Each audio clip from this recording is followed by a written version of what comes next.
November 24, 1963. Just 2 days after the assassination of President John F. Kennedy, the world watched in stunned silence as the alleged assassin, Lee Harvey Oswald, was gunned down in the basement of the Dallas Police Department. The killer? A nightclub owner named Jack Ruby. But who was Ruby, and why did he do it? Was it an act of revenge, a desperate attempt to silence Oswald, or part of a larger conspiracy?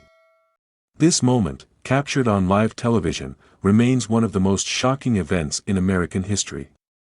It not only robbed the nation of the chance to see Oswald stand trial but also fueled decades of speculation, mistrust, and conspiracy theories. In this video, we'll take an in-depth look at the killing of Lee Harvey Oswald. We'll explore the events leading up to that fateful day, the key players involved, and the countless questions that remain unanswered. By the end, you'll have to ask yourself, do we really know the truth about what happened that day, or is the full story still hidden in the shadows? Let's start at the beginning, the assassination of John F. Kennedy and the arrest of Lee Harvey Oswald.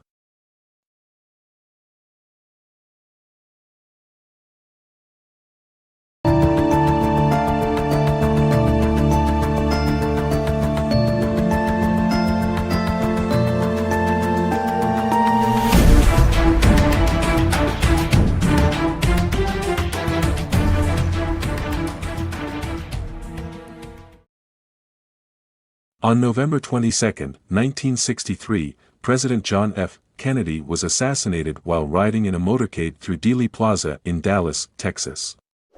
The nation was plunged into mourning, and the search for the killer began immediately. Kennedy's presidency had been a beacon of hope for many Americans. His youthful energy, charisma, and vision for the future inspired a generation. But his time in office was also marked by intense challenges, including the Cuban Missile Crisis, the Civil Rights Movement, and growing tensions in Vietnam. The assassination shocked the world. At 12:30 p.m., as the motorcade passed the Texas School Book Depository, shots rang out. Kennedy was struck twice, once in the neck and once in the head. He was rushed to Parkland Memorial Hospital but was pronounced dead at 1 p.m. Within hours, Lee Harvey Oswald, a former U.S. Marine who had defected to the Soviet Union and returned to the United States, was arrested. Oswald was found in a nearby movie theater after allegedly shooting and killing Dallas police officer J.D. Tippit. The evidence against Oswald seemed damning. A rifle found in the Texas School Book Depository, where Oswald worked, was linked to the shots fired at John F. Kennedy. But even as Oswald was taken into custody, questions began to arise. Was he acting alone, or was he part of a larger conspiracy? And why would a seemingly ordinary man commit such a heinous act? To understand the killing of Lee Harvey Oswald, we first need to understand the man himself. Born in New Orleans in 1939, Oswald had a troubled childhood. His father died before he was born, and his mother struggled to provide stability. As a young man, Oswald joined the U.S. Marines, where he trained as a sharpshooter. But his time in the military was marked by disciplinary issues, and he eventually defected to the Soviet Union in 1959. After living in the USSR for several years, Oswald returned to the United States with his Russian wife, Marina, and their daughter. Oswald's political beliefs were deeply radical. He was a self-proclaimed Marxist who supported Fidel Castro's Cuba and openly criticized American capitalism. But was he capable of assassinating the president? And if so, why? Some believe Oswald was motivated by a desire for notoriety. Others think he was a pawn in a larger conspiracy. Whatever the case, his actions on November 22, 1963, would change the course of history. After the assassination, Oswald fled the scene and made his way to a nearby movie theater, where he was arrested after a brief struggle with police. During his interrogation, Oswald maintained his innocence, famously telling reporters, "I'm just a patsy." But the evidence against him continued to mount. Witnesses placed him at the scene of the crime, and the rifle found in the book depository was traced back to him. Despite his protests, Oswald was charged with the murder of President Kennedy and Officer Tippit, Jack Ruby. A nightclub owner with ties to the Dallas underworld, Ruby was a familiar face at the Dallas Police Department. Known for his volatile personality and quick temper, Ruby was also a staunch supporter of Kennedy. But why would a man like Ruby take it upon himself to kill Oswald? Some believe it was an act of revenge, a way to spare Jackie Kennedy the pain of a trial. Others think Ruby was part of a larger conspiracy to silence Oswald, before he could reveal the truth about Kennedy's assassination. Ruby's background is shrouded in mystery. Born Jacob Rubenstein in Chicago, he had a history of involvement in organized crime. He moved to Dallas in the 1940s and opened a series of nightclubs, which often served as fronts for illegal activities.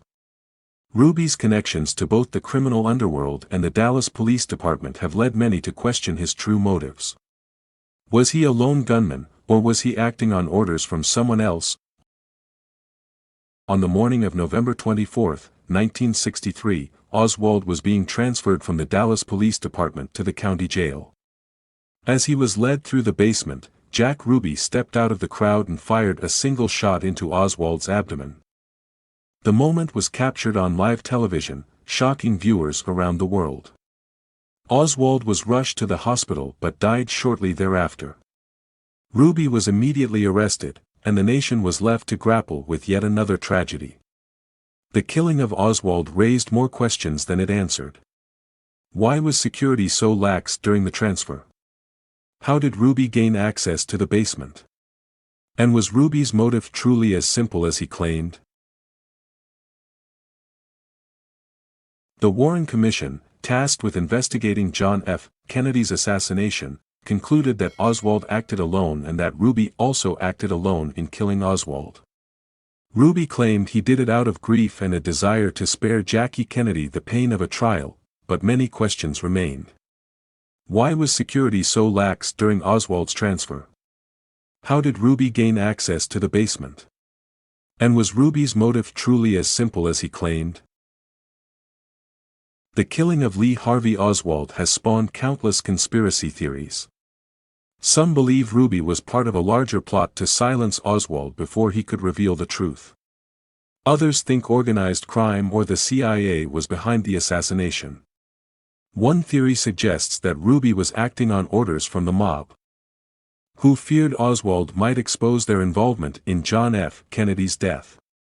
Another theory posits that Ruby was a government operative tasked with eliminating Oswald to prevent a deeper investigation. While these theories remain unproven, they continue to fuel speculation and debate. The killing of Lee Harvey Oswald remains one of the most shocking and controversial events in American history. Was it an act of justice, revenge, or something far more sinister?